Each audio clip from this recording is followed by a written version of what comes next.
Dear students, let us now do the problems based on rotational motion, system of particles and rotational motion. Okay, we are doing the combined problems on center of mass as well as rotational motion.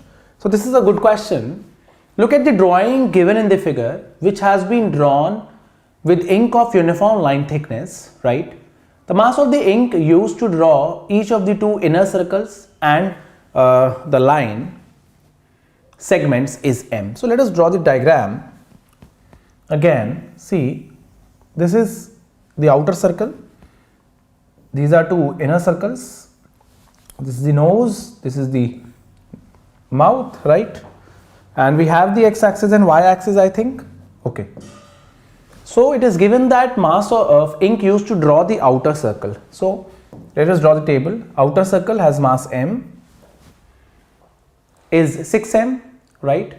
And mass of ink used to draw the inner circles is m and m respectively, and the lines is also m, total making 10m. Okay, the coordinates of center of the different parts are, the coordinates of center of outer circle are, dear students, 0 0. Okay, the left inner circle is minus a comma 0, again minus a comma a, I'm sorry, minus a comma a, and the right inner circle is a comma a again. Okay, the vertical line has 0 0, the only horizontal line is left, so it is 0 comma minus a, right?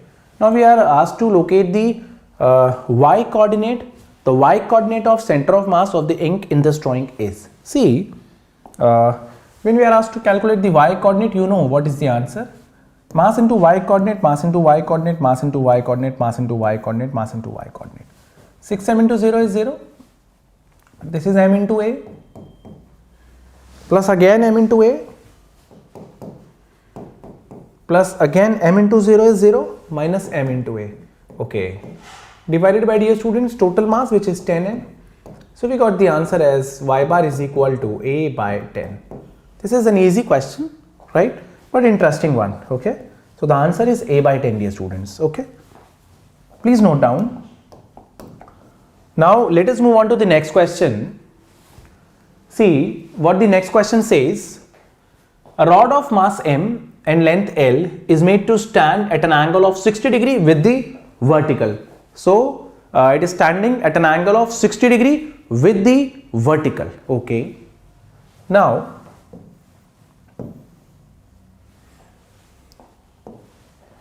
see, the angle made by the rod with, you know, with horizontal is 30 degree. So let us take the angle with horizontal only. They are asking about the potential energy, dear students. So actually we have to take the height of center of mass. Center of mass is at this point. This length is L by 2. Height of center of mass above the ground is L by 2 sine 30 degree. Sine 30 being, you know, 1 by 2. So height of center of mass above the ground is L by 4. Potential energy is mg into h, that is mg L by 4. No doubt option 4 being the correct one. Okay, kindly note down. Okay, this is an easy question, dear students.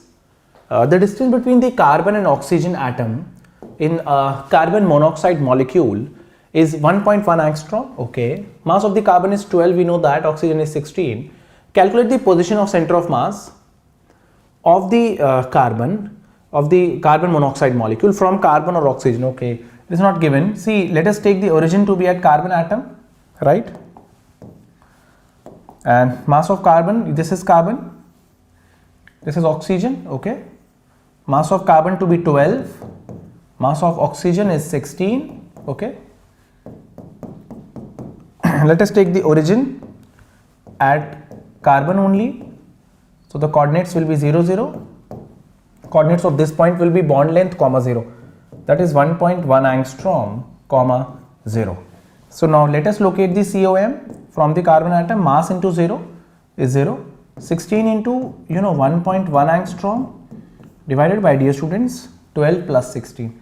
I think you can now do the question yourself. So obviously we have got the answer. This is 16 into 1.1 divided by, I suppose this is 40. Okay, so this is, you know,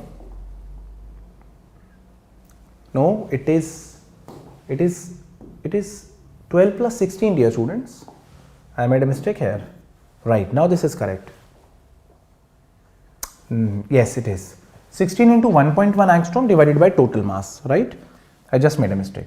This is 16 by 28 into 1.1 angstrom.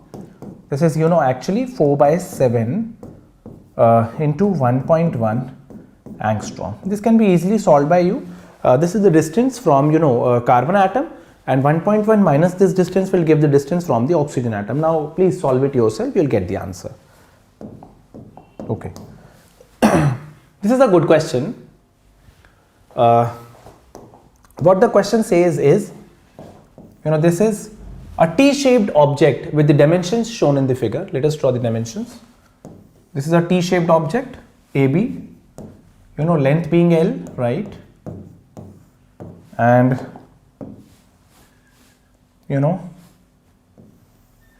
this length being 2L, okay. This length being 2L, let us take the length to be 2L, right? This is point C. You are applying some force at, say, point P. And what do we want? See, a force of F is applied at point P parallel to AB, yes, such that the object has only translational motion without rotation. So find the location of P with respect to C. That means, dear students, if the object has only translational motion, not the rotatory motion, that means torque about center of mass must be 0 if there is no rotatory motion, and which is possible only if force is applied at the center of mass. Line of action of force passes through the center of mass, then torque about center of mass becomes 0, right? So basically this P point is actually the location of center of mass of the system, right? So let us calculate the y bar now. So let us take the length 2L, mass proportional to length, area being uniform, right? So let us take the length of this rod to be, mass of the rod to be 2m into its center of mass to be at 0, L, that is L, plus mass of this portion to be m into center of mass to be 2L divided by obviously total mass, right?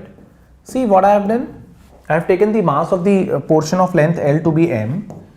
If the rod, this rod has length double, it will be certainly having double mass. So this mass 2m, center of mass, considering this C point to be origin, center of mass will be the rod, the center of mass of the, the black portion of the rod will be 0, L, and center of mass of the yellow portion will be at 0, 2L. Okay, just taking only the y coordinate.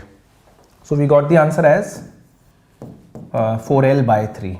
Okay, so this is 4L by 3, I suppose. I think this is clear to everyone, dear students, right? Kindly note down. This is also a good question. A ladder is leaned against a smooth wall. Okay, wall doesn't have a friction, and it is allowed to slip on a frictionless floor, which represents the trace of its center of mass. See, we have a normal reaction here, N1 from this side. We have normal reaction N2 from this side, mg acting downwards. Okay, so if we calculate the resultant force, obviously this resultant force will be somewhat towards left. Okay, somewhat towards left. If we just consider the resultant force, N1 is the only horizontal force towards left side, so resultant force will be directed in in this direction. So center of mass will move like this. Okay, towards left, right? Next question. This we have already done, dear students, in the concept video. This was there are two particles m1 and m2. If m1 was moved small d distance closer to COM, by what distance m2 should be moved closer to COM so as to keep the center of mass at the same location. Okay, so we have already done that, right? Rather, you already know this, right? So the answer was m1 by m2 into d, and I'm just skipping the solution because we have already done this question in the concept videos. Let us skip the question. Okay, so the similar type of question is there in the concept video. Let us do this question. Particles of masses m, 2m, 3m, 4m, nm grams are placed on the same line at a distance L, 2L, 3L, NL center of mass from a fixed point. See, let us draw the y-axis. Let us take the coordinate system x and y. Okay. So we have, mass is m, mass 2m, right? Mass 3m, mass 4m, and next mass nm. Okay. Distances are L, okay, 2L, 3L, up to NL. We are asked to calculate the COM. So easy question. Mass into x coordinate, mass into x coordinate plus mass into x coordinate up to mass into x coordinate divided by, you have total mass. This is m plus 2m plus 3m up to nm. Take something common now. Just take ml common. 1 square plus 2 square plus 3 square up to n square divided by taking m common. 1 plus 2 plus 3 up to n, right? So x bar is ml. The formula is n plus 1, 2n plus 1 divided by 6. This is m into n plus 1 divided by 2. You can easily calculate the answer now, right? The sum of the squares of n natural numbers is this, n plus 1, 2n plus 1 by 6. Sum of the n natural numbers is n plus 1 by 2. Just cancel the value of m. Cancel n plus 1, n plus 1. I suppose you have got the answer, which is actually 2n plus 1 into L divided by 3. Is this the answer? Is this the option? Yes, we have an option here. 2n plus 1 L by 3. Right, dear students? Kindly note down. Now, okay. So I think we have moved on to rotational motion now. A hoop of radius r, hoop is a ring, and mass m rotating with an angular velocity omega naught is placed on a rough horizontal surface. Okay, the initial velocity of center of the hoop is 0. That means the hoop was in pure rotation initially. Ring was in pure rotation initially. It had only the rotational motion omega naught. Okay. What will be the velocity of the center of the hoop when it ceases to slip? See, it enters into a patch. Okay. This is a rough patch. It has some friction. They are asking what will be the velocity of the ring when it starts pure rolling. Basically, the question says like this. This is V, this is omega. Okay. Right. So dear students, the only concept that we can apply here is conservation of angular momentum, which is the most easy for this question, right? See, we have mg of the ring acting downwards,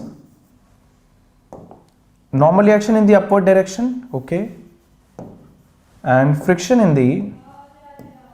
acting towards left, right?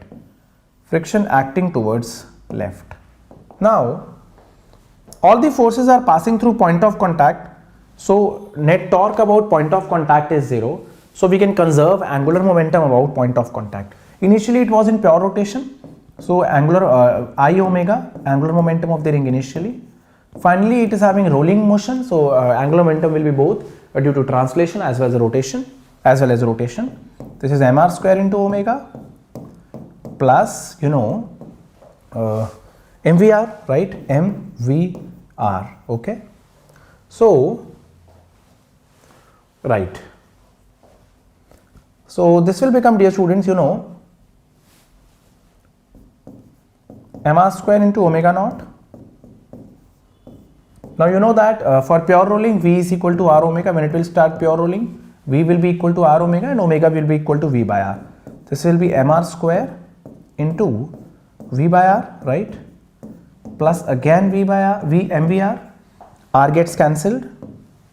We can just cancel r. So basically this mr square into omega naught equals to 2 times mvr, I suppose. Yes. Can we cancel few things? Yes, we can certainly cancel few things. We can cancel m, we can cancel r, and we'll get the value of v as r omega naught by 2.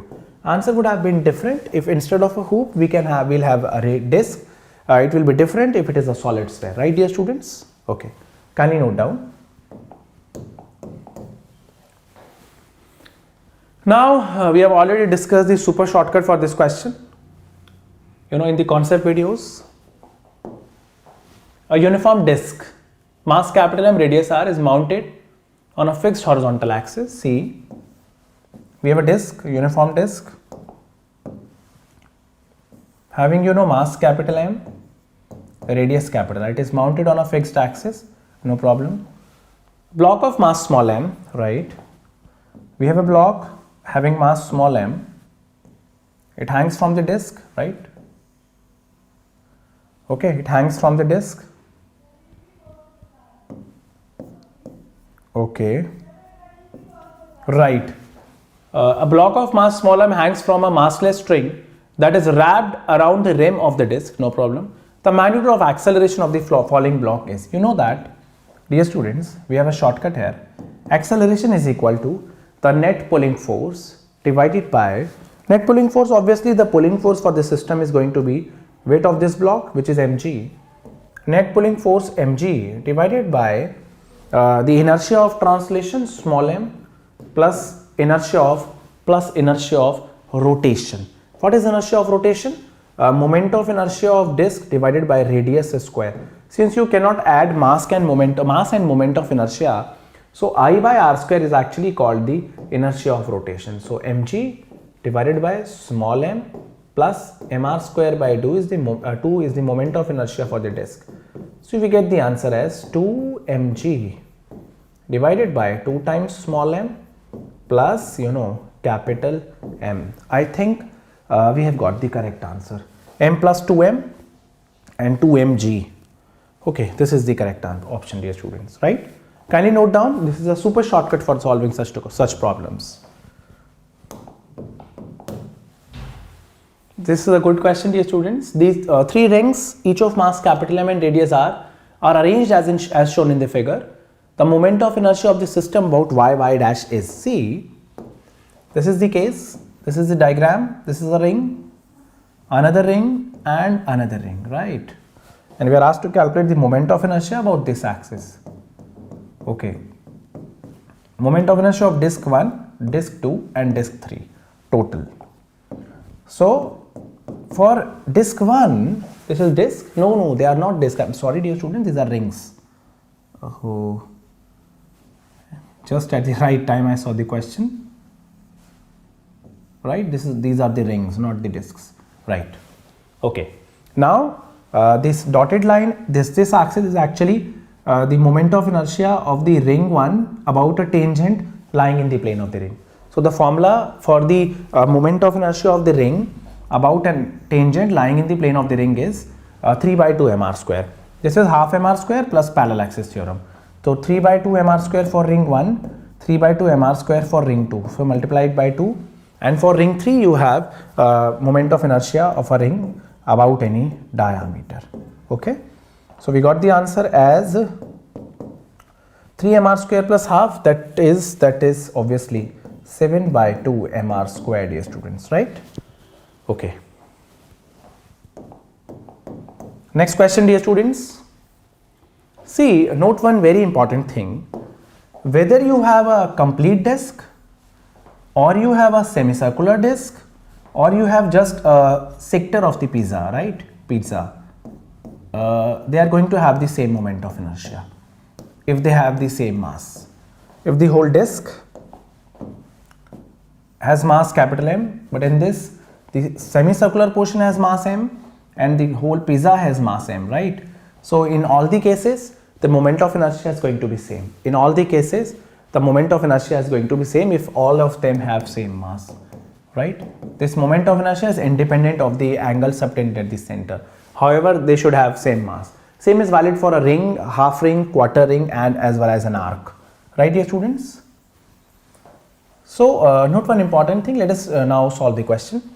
So rod, so this is a ring and we are asked to calculate, this is a ring, this is a ring and we are asked to calculate the moment of inertia of the semicircular ring about this axis xy, okay. So we can use the formula as if this is a complete ring, right. If this has mass m, radius r, the moment of inertia of the ring about in a diameter is, mr square by 2, okay.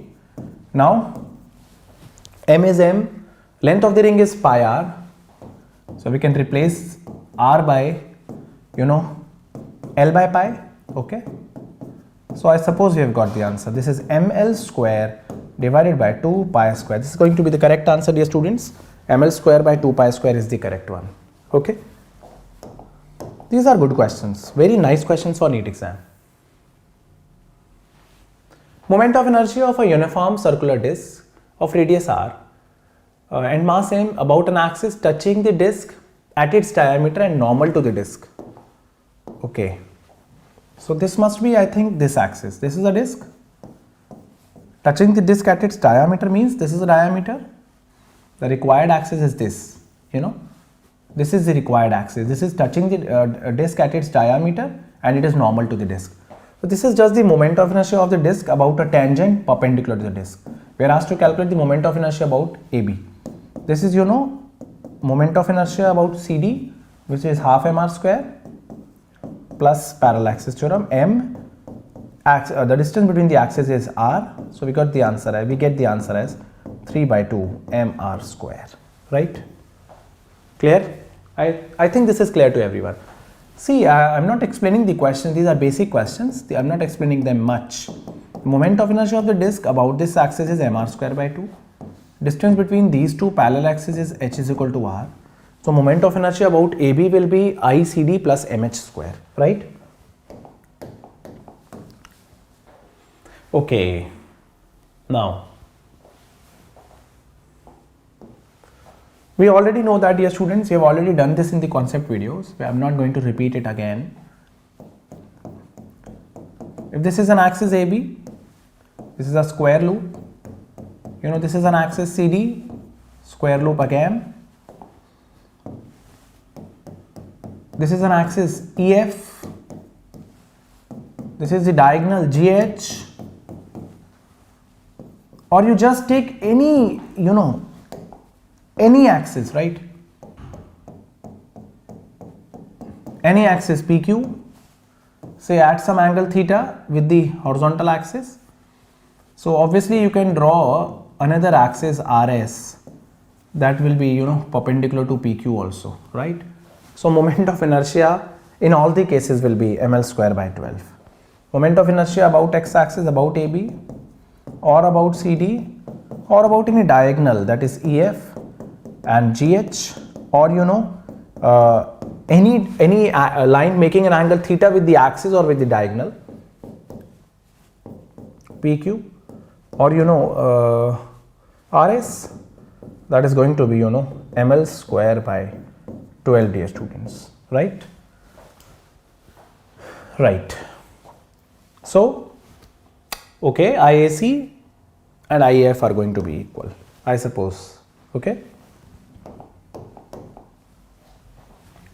This is a good question. This is a very good question. When a portion of body is removed, okay, how do we calculate the moment of inertia of the remaining portion when a portion of body is removed from it? Okay,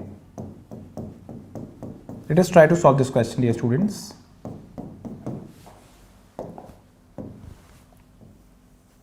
So this portion is removed from otherwise continuous disc.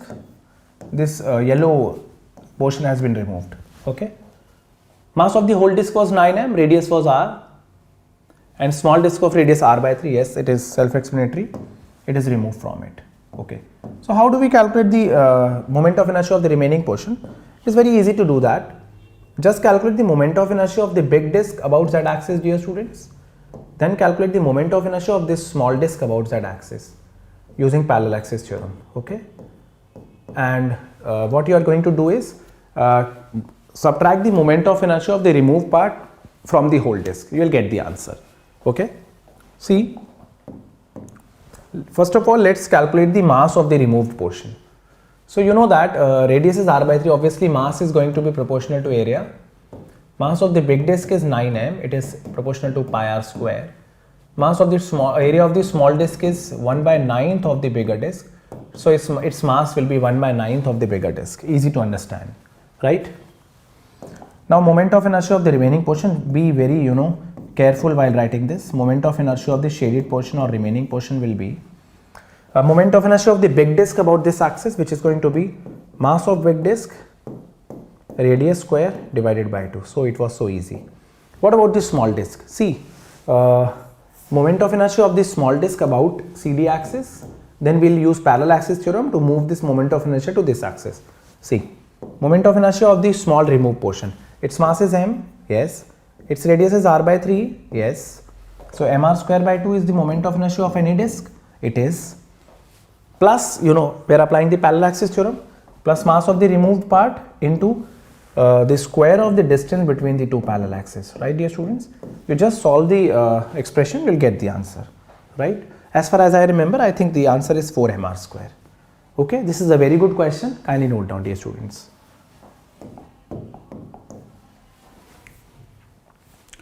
This is a good question based on talk. See, we have so many forces here. This is a rod dear students. We are applying a 90 Newton force at an angle of 60 degree here, okay. 80 Newton force at an angle of 30 degrees, right? Let us make the rod a little longer, okay. Okay, we have another force here, 60 Newtons, correct, right? This distance being L by 2, not drawn to scale, okay. Not drawn to scale, I just didn't see the marking. Now this is true, okay. Now I can convince you that this is also L by 2, this is L by 2. Although this side is a little longer, please don't mind that, okay. So this force is 70 Newton. This force is 50 Newton. Let us take this angle to be 30 degree again. So we are asked to calculate the torque about this point, dear students. Torque about point A. Just hinge the rod at point A. All the forces which are passing through point A will produce zero torque about point A. Okay. Let us resolve the forces now. This is going to be 90 sine 60. Okay. 90 cos 60. We are not interested in 90 either ways because this force is passing through, the point A. So torque due to that force is going to be 0. Right. Next, let us resolve this 80 is 80 sine 30, right? It will produce torque. We are not interested in this 80 cos 30 because its line of action passes through A, so it is not going to produce any torque. 70 sine 30, rather we are not interested in 70 cos 30 also because its line of action passes through point A, it is not going to produce any torque. In the similar way, this 50 Newton is not going to produce any torque. Okay, now let us write the net torque about point A. Okay, let us hinge the body here, and conventionally I am taking the clockwise torque to be negative and anti-clockwise torque to be positive. Let us hinge the body here. Okay, let us apply force along this 60 Newton, right? This 60 Newton will try to move the body clockwise, true, and 60 into distance is L by 2. This 40 Newton, let us hit the body along this force. This 40 Newton is trying to move the body anti-clockwise, so 40 into L by 2. Again, this 70 into 1 by 2 is trying to rotate the body anti-clockwise. So this is 70 into, rather L, not L by 2, I am sorry. 70 by 2 into L, okay, right? Do we have the value of L? L is equal to 3 meter, dear students. Just put the value of L to be 3 meters, you will get the answer. You will definitely get the answer out of these options. This is an easy question, right? Okay. A mass M moves in a circle. So we have a, we have a table here, okay? Table with a small hole, okay? Mass M moves in a circle on a smooth horizontal plane with velocity v0 at a radius r0. Mass is attached to a string which passes through a smooth hole in the plane. Yes, it is, right? Now, we are rotating the mass m with some velocity v naught by pulling some rope here, right, from here. Okay. So just conserve the angular momentum, dear students. Okay, m v naught into radius of the circle being r initially. Mass m moves in a circle on a smooth horizontal plane with velocity v naught, radius r naught. Mass is attached. The mass is attached to the string which passes through a smooth hole in the plane as shown. The question is incomplete, dear students. Let us complete the question. Since we have velocity square, they are asking about kinetic energy. Calculate what will be the what will be kinetic energy of m when it is rotating in a circle of radius half, that is r naught by 2, and this radius is decreased by pulling the string down, right? Now this is correct. So we just pull the string, velocity changes, radius becomes half, right? So velocity becomes double, yes. And if we are asked to calculate the kinetic energy, can we do that? Yes. Kinetic energy will be half into m into 2v naught square. Somehow we managed to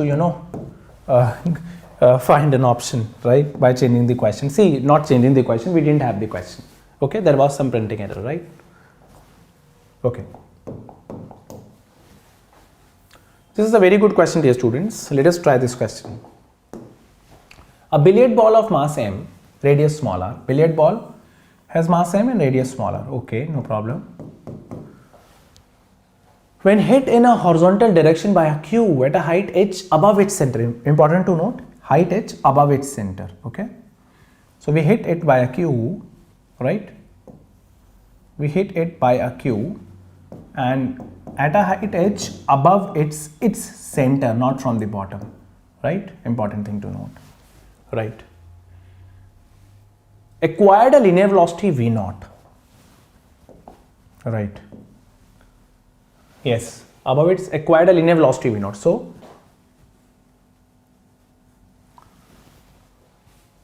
the angular velocity omega naught acquired, no. Okay, this point, this ball acquired a linear velocity v naught from hit, right? We are asked to calculate the if this hit is going to rotate this ball, what will be the angular velocity acquired by the ball? This is the question, right? So let us conserve angular momentum about the center. Okay, so m v naught into h, right, is equal to I omega, right? So billiard ball is a solid sphere, 2 by 5 mr square, I omega naught. So do we have an option here? Let us look for an option. M gets cancelled, omega naught comes out to be 5 v naught h divided by 2 r square. Yes, we have an option, 5 v naught h divided by 2 r square, right, dear students? Kindly note down, it was also a good question. A ball rolls without slipping. The radius of gyration of the ball about an axis passing through its center of mass is k, right? If the radius of the ball is r, then fraction of total kinetic energy with its rotational energy will be, fraction of kinetic energy that is rotational is, dear students, you know the answer, that is 1 minus 1 by beta, I suppose. Yes, it is. What was beta then?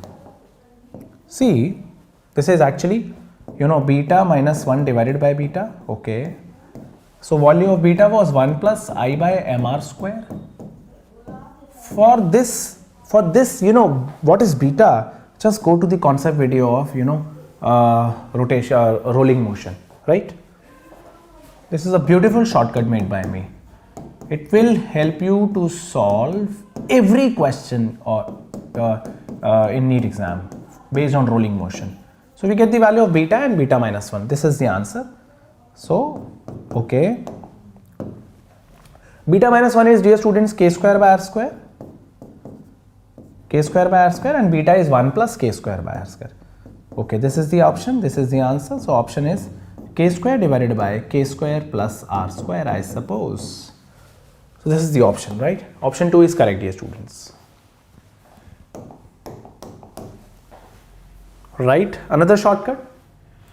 Solid sphere rolls down an inclined plane. What is the acceleration of center of mass? It is g sine theta divided by beta. Beta is a beautiful shortcut made by me.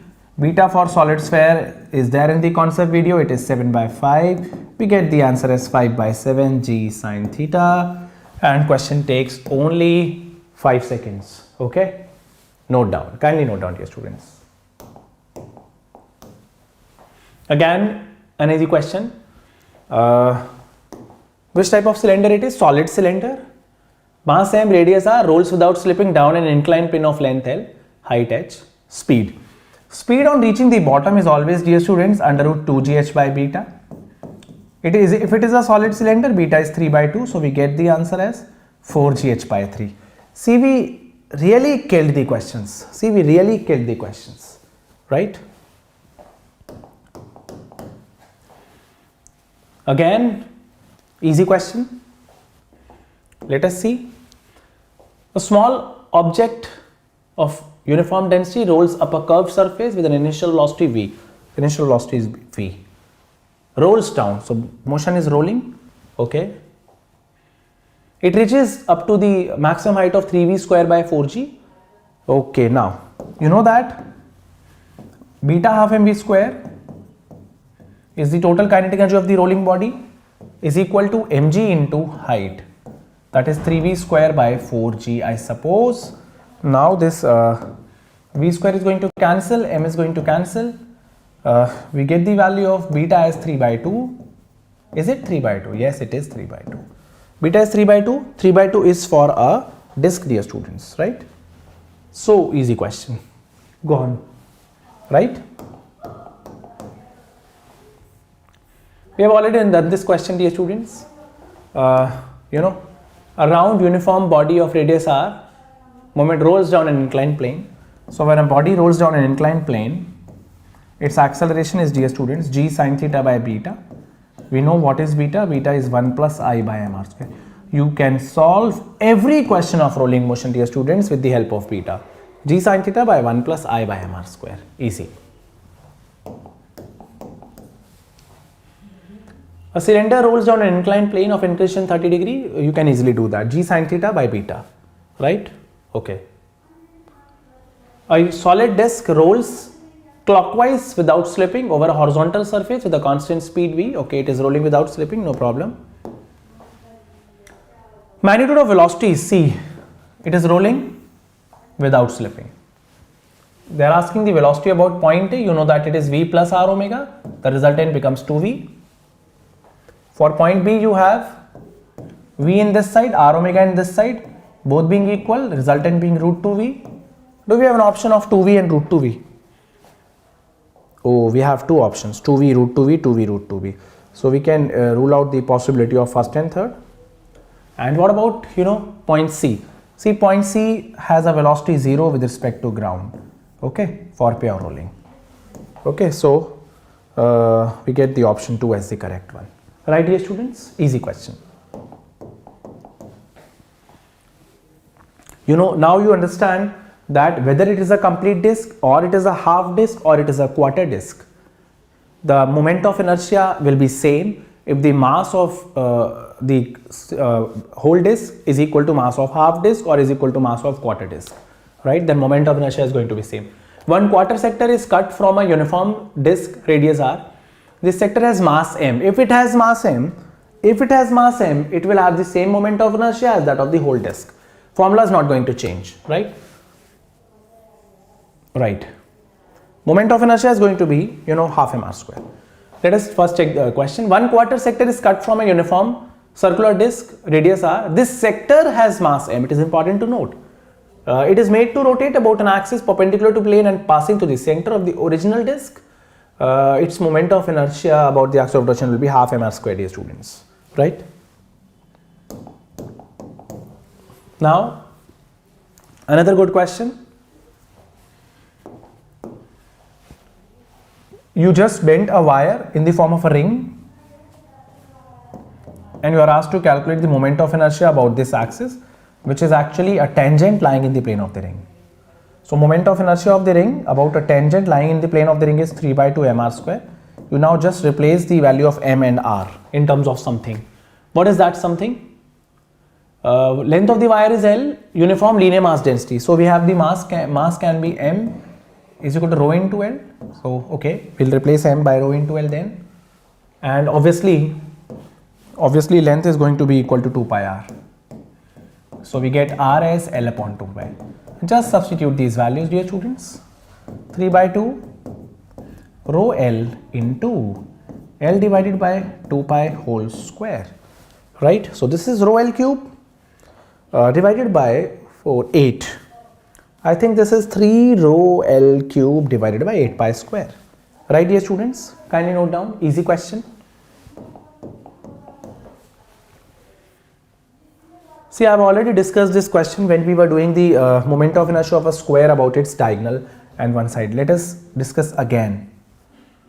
Okay. Let I be the moment of inertia of a uniform square plate about an axis AB that passes through its center and parallel to two of its sides. Okay.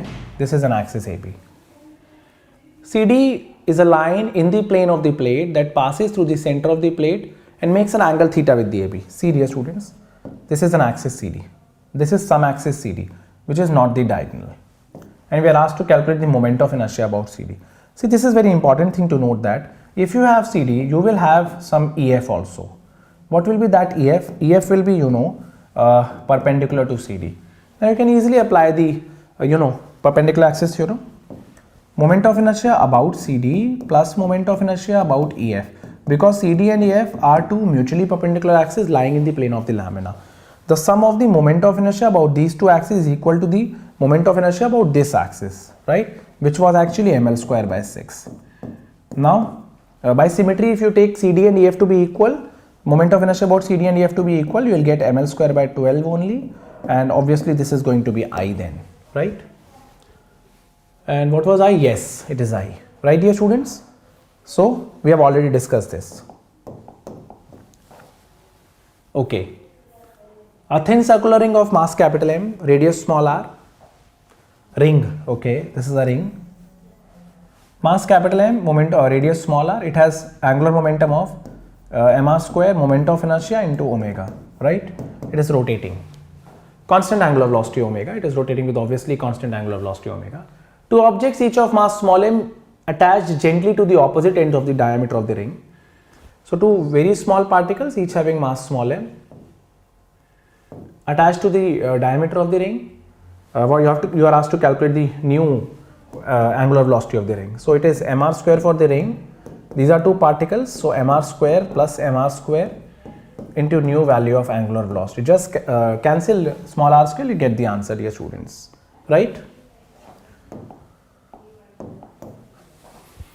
Okay, so another shortcut.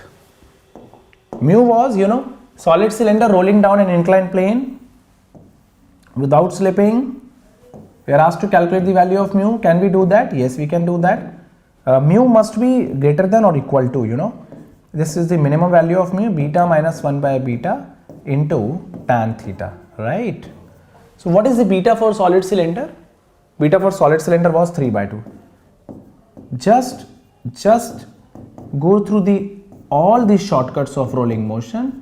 You will be able to solve every question, dear students. Each and every question. Mu is basically greater than equal to tan theta by 3. So tan theta is less than equal to 3 times mu. It is mu s, obviously, right? Right, dear students, kindly note down. Now, the last question. A uniform rod of length 2L, rod has length 2L, is placed with one end in contact with the horizontal and is then inclined at an angle alpha to the horizontal. Okay, right. So rod is inclined at an angle alpha to the horizontal, dear students. Now rod is making an angle alpha with the horizontal, right? Okay, and allowed to fall without slipping at the contact point. When it becomes horizontal, its angle of velocity is, obviously the loss in potential energy will be equal to gain in rotational kinetic energy. This is 2L, dear students.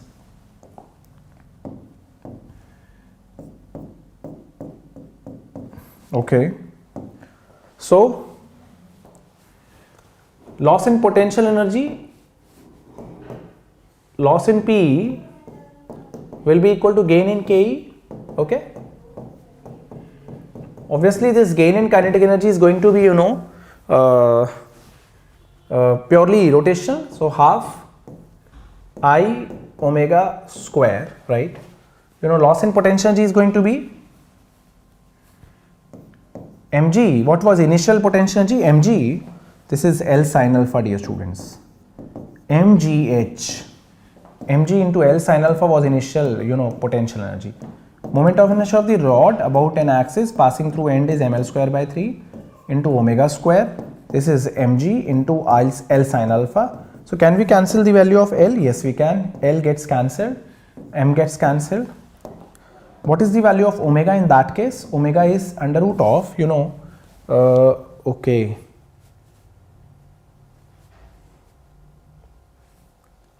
See, there is a mistake here, dear students.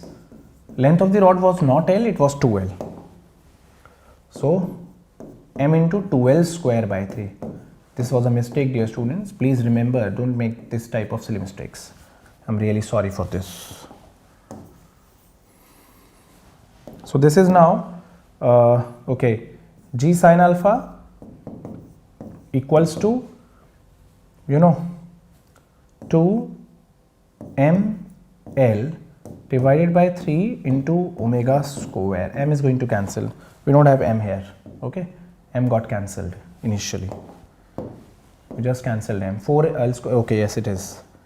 This is 2l. So we get omega as under root 3g sin alpha by 2L. Omega is under root 3g sin alpha by 2L.